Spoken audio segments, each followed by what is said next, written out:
কুম্ভ রাশির জাতক জাতিকাদের জন্য ৮ জুলাই থেকে ১৩ জুলাইয়ের মধ্যবর্তী সময় এক অলৌকিক পর্বে পরিণত হতে চলেছে। এই সময়কাল শুধুই গ্রহনক্ষত্রের খেলা নয়, এটি এক ঈশ্বর নির্ধারিত পূর্বজন্মের পুণ্যফলের সূক্ষ্ম প্রকাশ।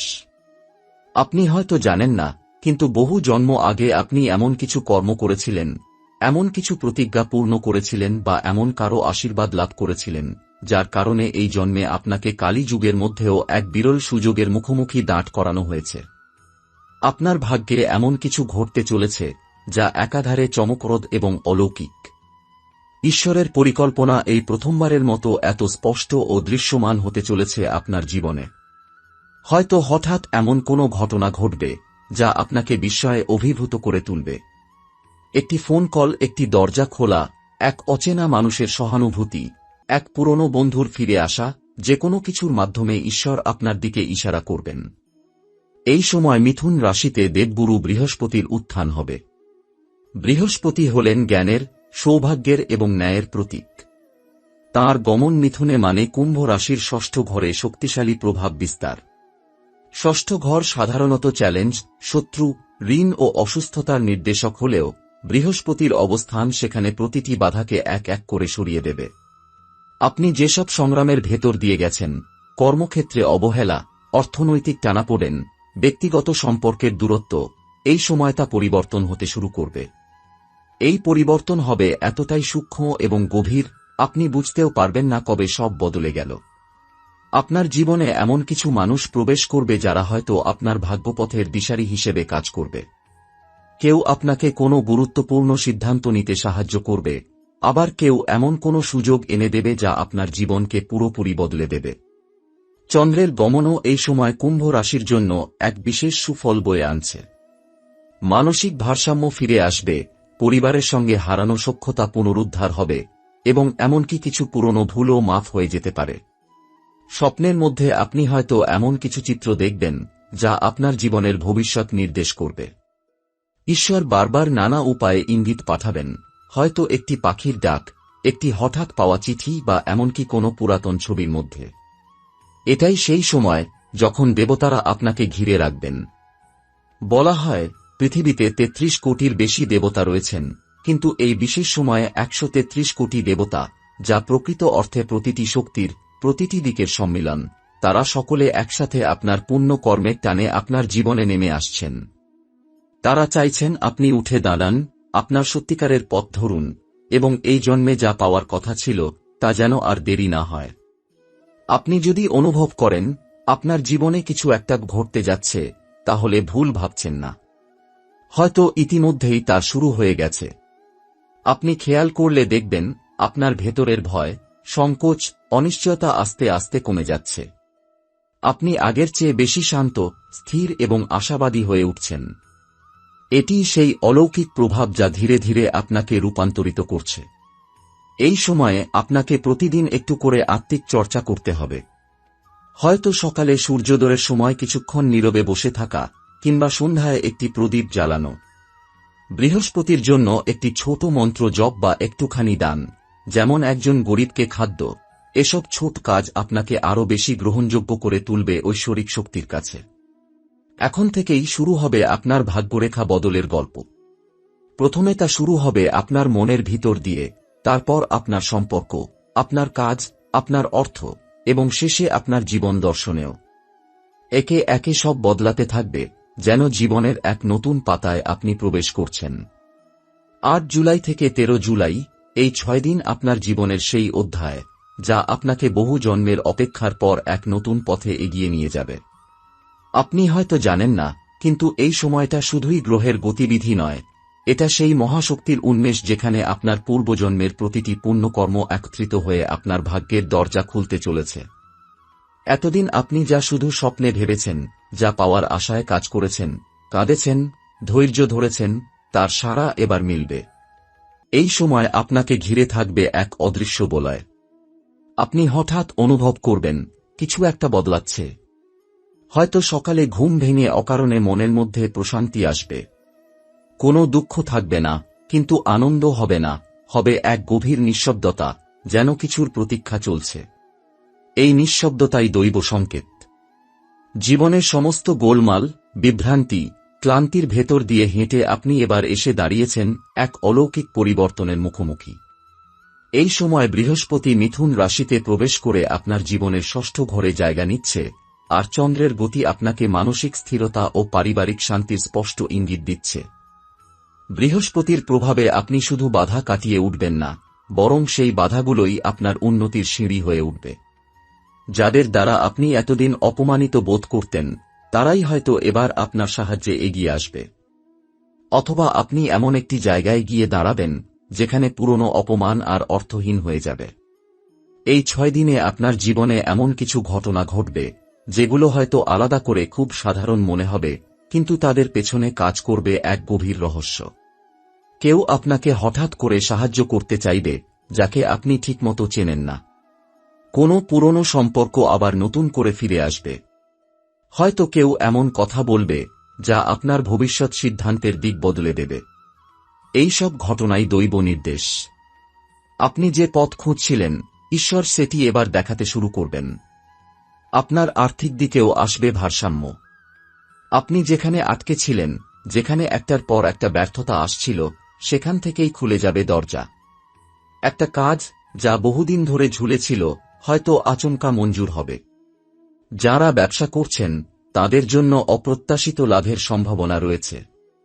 কর্মক্ষেত্রে যারা সম্মান বা পদোন্নতির জন্য অপেক্ষা করছিলেন, তাদের ওপর এবার ঊর্ধ্বতন কর্তৃপক্ষের নজর পড়বে।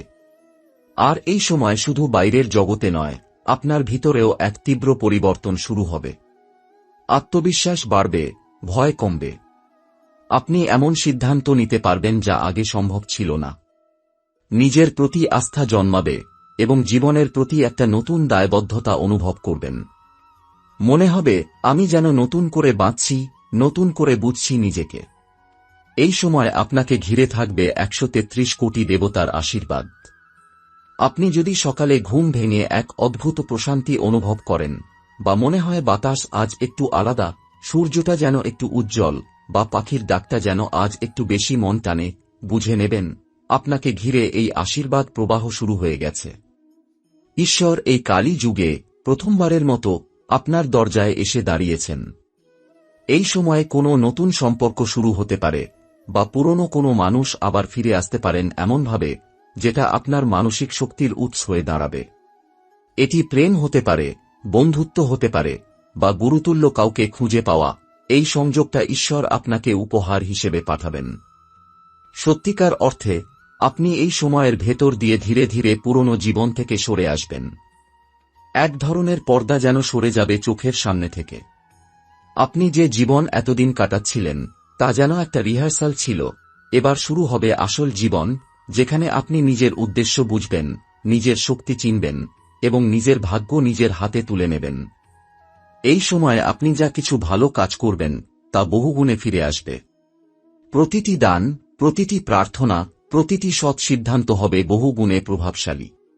আপনি হয়তো কারো ছোট্ট উপকার করবেন, আর সেটা আপনার জীবনে এক বড় আশীর্বাদ ডেকে আনবে। বিশেষ করে গরিব বা বৃদ্ধদের সাহায্য করা, গুরুজনদের সম্মান করা এবং দেবতার নাম জপ করা, এই সময় এগুলোর ফল হবে অত্যন্ত শক্তিশালী। 8 থেকে 13 জুলাই পর্যন্ত আপনি যেন এক অলৌকিক পরীক্ষার মধ্য দিয়ে যাবেন, কিন্তু এই পরীক্ষা ব্যর্থতার নয়, বরং আপনার জন্য উত্তরণের। ঈশ্বর আপনাকে তুলে নিতে চাইছেন জীবনের নতুন স্তরে। আপনি যদি মন, আত্মা ও বিশ্বাস দিয়ে গ্রহণ করেন, তবে আপনি নিজেকে চিনতে পারবেন নতুন আলোয়। এই সময় আপনি শুধুই কিছু পাওয়ার নয়, বরং এক নতুন শক্তিকে ধারণ করার সুযোগ পাচ্ছেন। নিজের জীবনের নিয়ন্ত্রণ নিজের হাতে নেবার সময় এসেছে। এই ভাগ্য, এই দৃষ্টি, এই শক্তি সবকিছু একত্রিত হচ্ছে আপনার পূর্বজন্মের পুণ্যের টানে।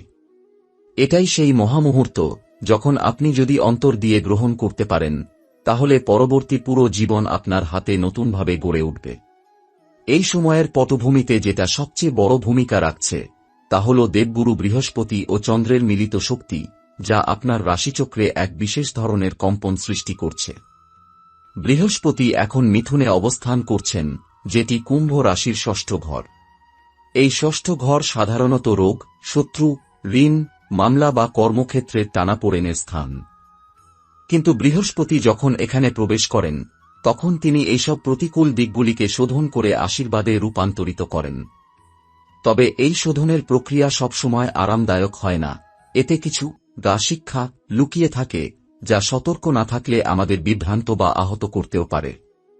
এই সময় আপনি অনেক বড় সুযোগের মুখোমুখি হবেন, কিন্তু সেই সুযোগের আসল চেহারা হয়তো প্রথম দেখায় স্পষ্ট হবে না। কোনো ব্যক্তি বা প্রতিষ্ঠান আপনাকে অফার করতে পারে এমন কিছু যা প্রথমে অস্পষ্ট, সন্দেহজনক বা মিশ্র মনে হতে পারে। কিন্তু আপনি যদি ধৈর্য ধরে পর্যবেক্ষণ করেন, বিশ্লেষণ করেন, তবে বুঝবেন এই আধা অন্ধকারের মধ্যেই লুকিয়ে রয়েছে প্রকৃত আলো। এই সময় চন্দ্রের গতি এমন জায়গায় যাচ্ছে যেখানে আপনার মন, অনুভব এবং অচেতন ইচ্ছাগুলি প্রবলভাবে সক্রিয় হয়ে উঠবে। আপনি হয়তো স্বপ্নে অদ্ভুত সব জিনিস দেখতে পারেন, বা আপনার ভেতরে হঠাৎ করে কোনো মানুষকে ঘিরে ভয়, টান বা সন্দেহ জন্ম নিতে পারে। এইসব অনুভব আপনাকে গাইড করছে, আপনাকে রক্ষা করার চেষ্টা করছে। এই সময় আপনার ইনটুইশন বা অন্তর্জ্ঞান অত্যন্ত শক্তিশালী থাকবে, অতএব কোনো সিদ্ধান্ত নেওয়ার আগে সেই অন্তর্জ্ঞানকে গুরুত্ব দিন। গ্রহের গতিতে বিশেষ করে যে দুটি বিষয় এখন সক্রিয়, সেগুলো হল রাহু ও কেতুর অবস্থান। রাহু এখন মেষ রাশিতে, যেটা আপনার চতুর্থ ঘর, ঘরবাড়ি, মানসিক স্থিরতা এবং জীবনের ভিত্তিকে নির্দেশ করে। আর কেতু সপ্তম ঘরে, সম্পর্ক, বিবাহ, অংশীদারিত্বের ঘরে। এর মানে আপনি এই সময় কিছু অভ্যন্তরীণ অস্থিরতা অনুভব করতে পারেন, বিশেষত ঘর সংক্রান্ত বা পারিবারিক বিষয়ে। আপনার পার্টনার, সহধর্মিণী বা ঘনিষ্ঠ কারো সঙ্গে ভুল বোঝাবুঝি হতে পারে। ছোট একটা কথা, অভিব্যক্তি বা আচরণ বড় একটা ভুলের জন্ম দিতে পারে। তাই আপনাকে এই সময় বিশেষভাবে বিচারবোধ ও সংবেদনশীলতা নিয়ে এগোতে হবে। রাহুর প্রভাবে আপনি এক ধরনের বিভ্রান্তিতে পড়তে পারেন, যেখানে মনের মধ্যে প্রশ্ন হবে, ঠিক কি করব, এটাই কি আমার জন্য ঠিক, এই লোকটার ওপর ভরসা করব তো, ইত্যাদি। কিন্তু এই বিভ্রান্তি আপনার সঠিক বোধকে জন্ম দিচ্ছে। আপনার কাজ হবে এই বিভ্রান্তিকে দূর করে ধীরে ধীরে সত্যকে ধরতে শেখা। এছাড়া এই সময় সূর্য অবস্থান করছে কর্কট রাশিতে, যেটা আপনার সপ্তম ঘর। এর মানে আপনার জীবনে আসতে পারে এমন কেউ, যিনি আপনার সঙ্গে মনের গভীর স্তরে সংযুক্ত হবেন। এটি হতে পারে রোমান্টিক সম্পর্ক, গুরু শিষ্য সংযোগ, অথবা ব্যবসায়িক পার্টনারের রূপে। কিন্তু আবারও বলি, এই সংযোগ আসবে পরীক্ষা নিয়ে। আপনি যদি যথার্থ হন, হৃদয় খোলা রাখেন, অহংকার দূর করেন, তবে এই ব্যক্তি আপনার জীবনের অন্যতম আশীর্বাদ হয়ে উঠবেন। এই সময় কিছু সতর্কতা অবলম্বন অত্যন্ত গুরুত্বপূর্ণ। ১. আপনার কথাবার্তা অত্যন্ত হিসেব করে বলবেন, কারণ বৃহস্পতি ও চন্দ্রের সংমিশ্রণে আপনার মুখের কথা এখন বাস্তবতা তৈরির ক্ষমতা রাখে। ভুল কিছু বলে ফেললে তা সত্যি হয়ে যাওয়ার সম্ভাবনাও রয়েছে। ২. কেউ যদি হঠাৎ করে আপনার প্রতি খুব বেশি আন্তরিকতা দেখায় বা খুব বড় প্রস্তাব দেয়, তখন একটু সময় নিন। সব ভালোবাসা বা সুযোগ একদম খাঁটি নাও হতে পারে। রাহুকেতু এখনও আপনাকে পরীক্ষা করছে। ৩. স্বাস্থ্য সংক্রান্ত বিষয়ে অবহেলা করবেন না। বিশেষ করে হঠাৎ মাথা ব্যথা, রক্তচাপ ওঠানামা বা ঘুমজনিত সমস্যা দেখা দিলে তার প্রতি মনোযোগ দিন। এগুলো শরীরের মধ্য দিয়ে আসা আধ্যাত্মিক বার্তা হতে পারে। ৪. এই সময় কোনো পুরনো ভুল বা গোপন সত্য প্রকাশ পেতে পারে। কেউ আপনার কাছে ক্ষমা চাইতে আসতে পারে, অথবা আপনি নিজে কারো সামনে নিজের ভুল স্বীকার করতে চাইতে পারেন। এটাকে ভয় পাবেন না, এটাই ক্ষমার, মুক্তির সময়। এই ৬ দিন আপনাকে একটি পরীক্ষার মধ্যে দিয়ে পথ দেখাবে। কিন্তু এই পরীক্ষা কঠিন নয়, যদি আপনি নিজেকে খোলা রেখে, আত্মবিশ্বাস নিয়ে এবং ভগবানের ইশারার ওপর ভরসা করে চলেন। আপনি দেখবেন প্রত্যেকটি বিপদ এক একটি আশীর্বাদ হয়ে প্রকাশ পাচ্ছে। এই সময় যদি আপনি কোনো পবিত্র নদীতে বা গঙ্গাজলে স্নান করতে পারেন, মন্দিরে গিয়ে শুধু চোখ বন্ধ করে ১০ মিনিট থাকেন, কোনো গরিবকে নির্ভরতা দেন, তবে সেই কাজের প্রভাব অনেক গুণ ফিরে আসবে এবং ভবিষ্যতের পথ নিজে থেকেই খুলে যাবে।